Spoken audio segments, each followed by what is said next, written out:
So welcome to the September statewide call for the California Alliance for Community Energy.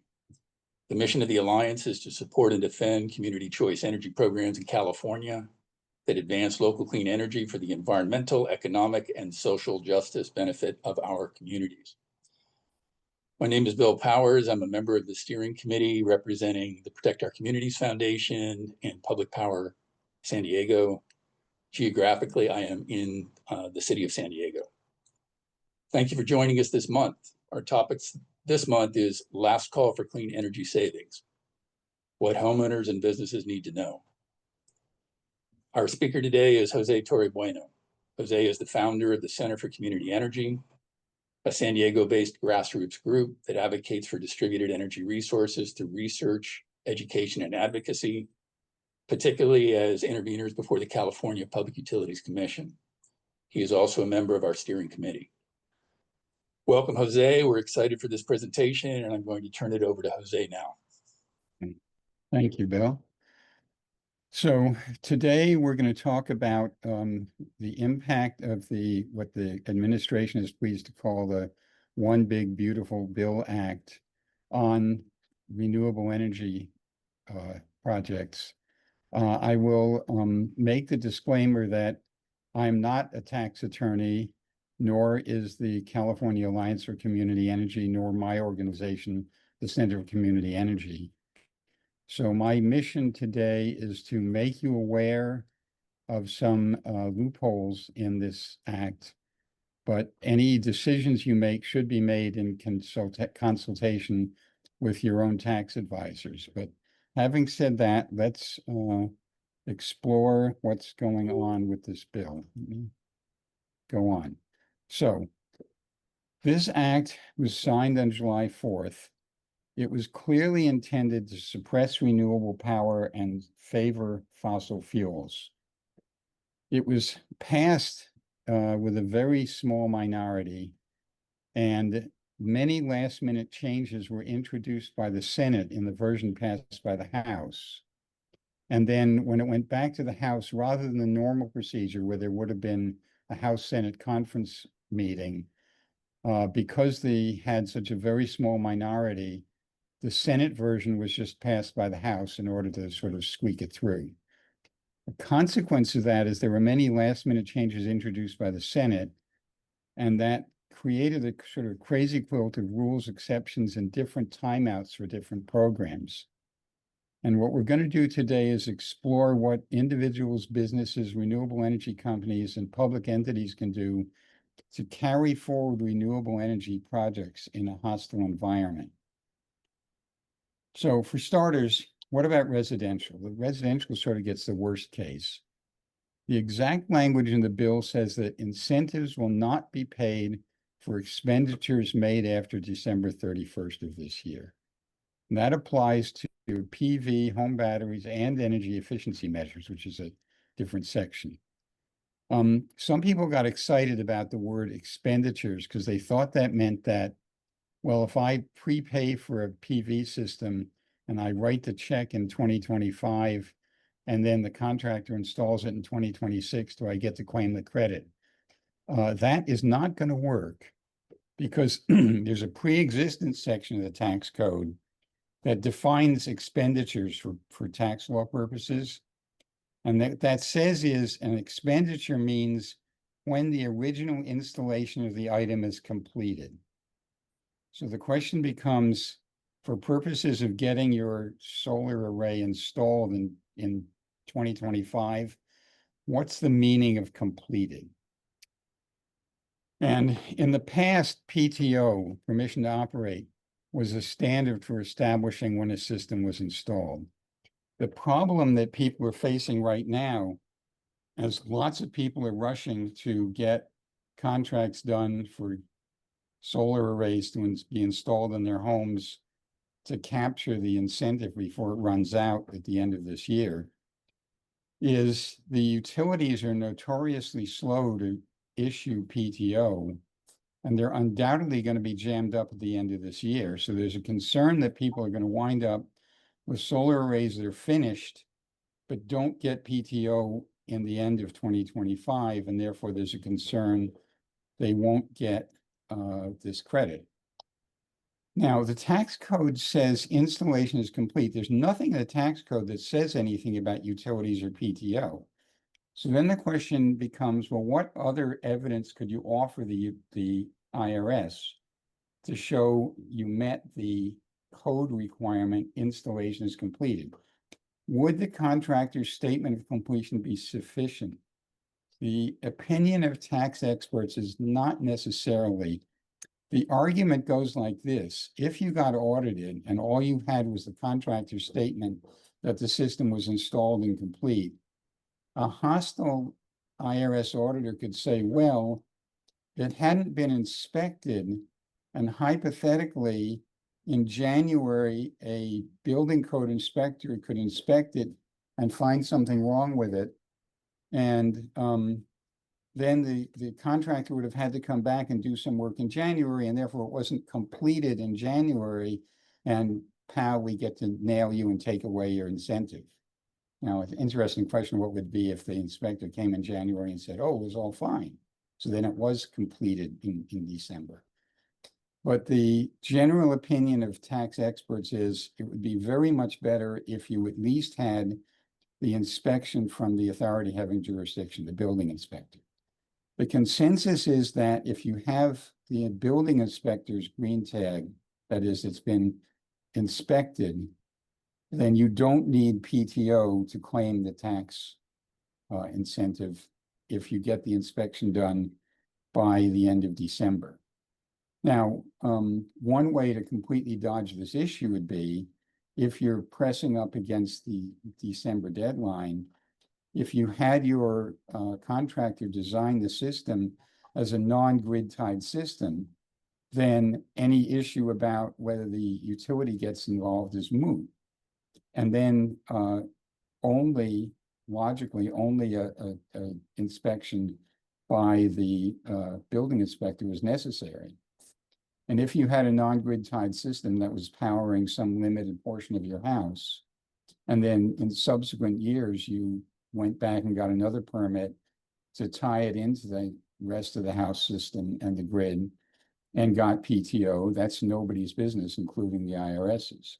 So that is one workaround if there's a concern about getting it past some IRS deadline about what defines completion. One final point to bear in mind, the tax credit can carry forward even if new credits can't be created in future years. So you don't lose the tax credit if you don't have enough tax burden in 2025 to use up the tax credit. That's worth remembering. There's one residential exception to the credit going away on December 31st.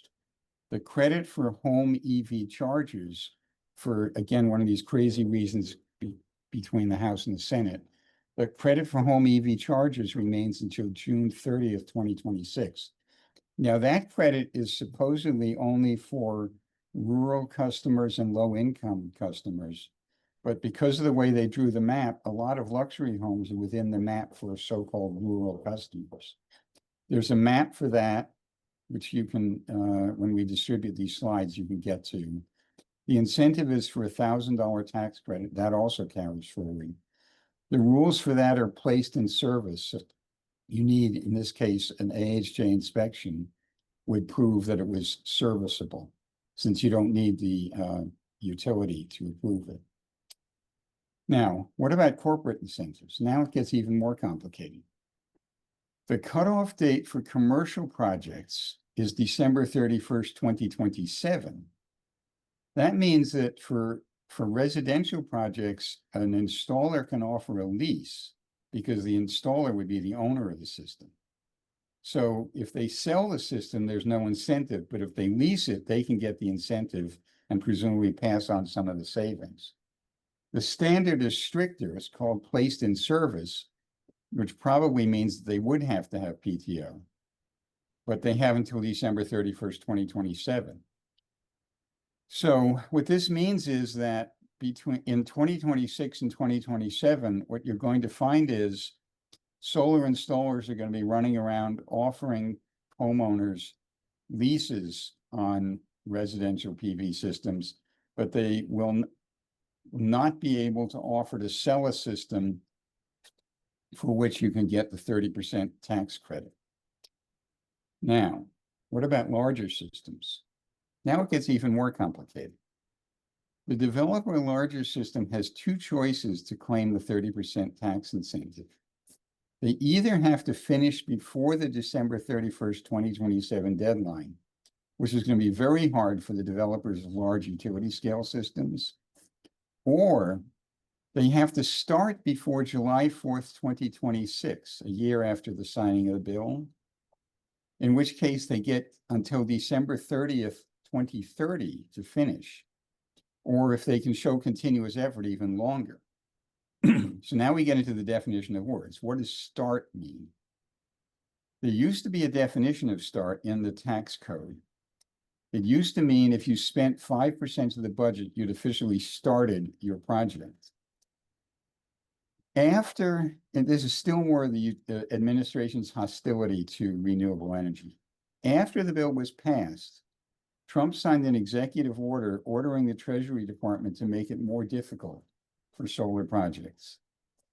And they issued a Treasury notice changing the definition of start to require significant physical work to be able to say you started a project. But most significantly, in that Treasury notice, projects less than 1.5 megawatts were accepted from that Treasury notice. So projects less than 1.5 megawatts still qualify for the 5% safe harbor for any expenditure that adds up to 5% of the project budget. And what does this mean? It means that for the kind of projects that we're interested in, distributed energy projects, there's a chance to lock in the existing incentive for 4.5 years. And this is available to any entity except an individual. It means nonprofits, governments, public entities, tribes, LLCs, S Corp, C Corp, sole proprietorships. Any project that's less than 1.5 megawatts can secure the existing incentives by spending 5% of the total project costs before July 4th, 2026. In other words, the next approximately 8 months. And for this purpose, design, planning, securing finance, all soft costs count. You don't have to do physical work on the site. And there's no requirement for physical continuous work on the project. In other words, you could do the planning work, qualify for this safe harbor, and then wait a year or 2 years to actually begin physical work, as long as you finish the project before December 31st, 2030. So I would recommend very strongly to anybody who's considering doing a solar project to do the planning work in the first half of next year. Now, significantly, standalone battery storage, and geothermal were accepted and given a different deadline. They keep the 30% incentive as long as they do 5% of the spending by December 31st, 2033. So planning solar is much more urgent than planning geothermal or standalone battery storage. So anybody who's working on their future planning should focus their planning in the next couple of months on any solar plans they have and push back any planning they're doing for batteries or geothermal. Now, are there any catches? There's a couple. First of all, the bill created restrictions on the sources of materials if you're going to capture the incentives. The bill created the concept of foreign entities of concern, FEOCs. These are bad countries we don't want to be importing from. Effectively, it's China, because the other bad countries are countries like North Korea that don't make any solar panels. And projects that use too much material from a FEOC country are denied the incentive. And there are thresholds for how much you can use, and the thresholds change year by year. And they're different for generation, essentially solar panels or geothermal equipment. and for storage equipment, batteries. In 2026, it's 60%. So a project that began, and they apply according to the start year. So if you qualify a project as starting in 2026, you can use up to 60% Chinese panels. Now, you might think, who would design a project that uses 60% panels from one source and 40% from another? Well, it doesn't work that way. You have the concept of a panel which is partially from a certain source, because, for instance, you might purify a silicon ingot in Taiwan, ship it to mainland China, where they would slice it and dope it, and then ship the resulting cells to, say, Malaysia to be assembled into panels, right? And then you could properly label this panel as saying, this panel is 55% Chinese. And then if you started your project in 2026, you could legitimately use that panel in your project and be under the FIAC threshold, as long as you have no reason to believe that the labeling was false. And then every year the FIAC threshold goes down. And then I've shown it grayed out because no solar project that starts after 2028 is allowed to get the incentive in any case, but they do apply now to geothermal projects, which can still get the generation incentive. In any case, this is something that you have to think about if you're trying to do a PV project or a battery project. On the other hand, other upsides. There are still incentives above the 30% incentive. Any project that pays prevailing wage gets an extra 10% incentive. There is also a bonus, another 10% bonus for projects that use domestic components and also pay prevailing wage, unless they're under 1 megawatt, in which case it doesn't matter. The domestic requirement is 100% US made for the structural components, plus a rising fraction of all other components. So in 2026, it's 50% of the rest of the components must be US made. And this is available for solar, wind, batteries, geothermal, subject to the various other sunset dates. There's even better incentives in some cases for another 10%, which are limited to designated areas. An area which is impacted by the closure of a coal mine or a coal generator. And surprisingly, parts of California qualify. And there's a map for that. And low-income areas designated by a certain DOE map and tribal areas. Those incentives are limited and you have to apply to them, and there's a point system and you get awarded them if you win. But in theory, if you actually manage to collect all of these incentives, you would actually still collect a 60% government subsidy, as long as you manage it by the middle of next year. It managed to qualify as starting by the middle of next year. So, in conclusion, homeowners need to act very fast. Everything is going to come to a halt at the end of this year. If they're concerned about having to qualify for PTO, they could consider building a non-grid tied system, in which case PTO is immaterial. After the end of 2025, leases will be the only path for residential systems until the end of 2027. After that, there will be no way for a residential system to get any government incentives. That's the end of it for residential systems. The main message I want to communicate to people, and the call for urgency on this, is that businesses and institutions of all kinds can lock in the incentives for less than 1.5 megawatt systems by spending 5% on planning and all other soft costs. I think you should consider this a way to reserve the tax credit. It will allow you to hold the tax credits for 4.5 years.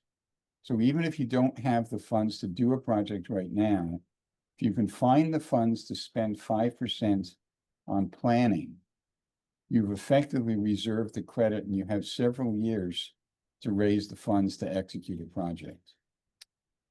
The incentive for batteries and geothermal lasts until 2033, so those are much less urgent than solar projects. And the last thing I have to say is that documentation is everything. You have to document. When I say you can get the incentive if you spend money on these things, that's for documented spending. Now, everything counts. So the time your board of directors spends dithering about whether to do it, that counts if you document it. Right? The time your secretary spends calling and making appointments to meet with contractors, that counts if you document it. Every moment you spend thinking about this, looking to get it funded, all the expenses you incurred, if they're documented, can be capitalized and count toward that 5%. Small organizations are not required to document management costs in planning for capital expenses, capital budgets, but they are allowed to. And in this case, it's in your interests to document the spending on planning for a capital project, because once you hit that 5% threshold, you've effectively reserved your right to collect the incentive for the next 4.5 years. But if you fail to document it, you can be denied the incentive. And also there's all these FIAC rules about where you get the material, which you have to carefully document that you bought it from the right vendors and that you checked that each material, and the fraction of materials you required met the right criteria. If you intend to claim the bonus for having labor, the right kind of labor, you have to document that. If you intend to collect the bonus for using domestic parts, you have to document that. And the law allows clawback of the incentives if you fail to have all the right documentation. So documentation is everything. But if you are diligent about that and move quickly, there's a chance to lock in these incentives for 4 years. So except for residential, there's a way to dodge the worst impacts of this horrible bill. Thank you for watching this presentation from the California Alliance for Community Energy. This concludes the published portion of our monthly call. If you would like to participate in our monthly calls, including Q&A, please consider joining the California Alliance for Community Energy. For more information, you can see our website at cacommunityenergy.org/apply.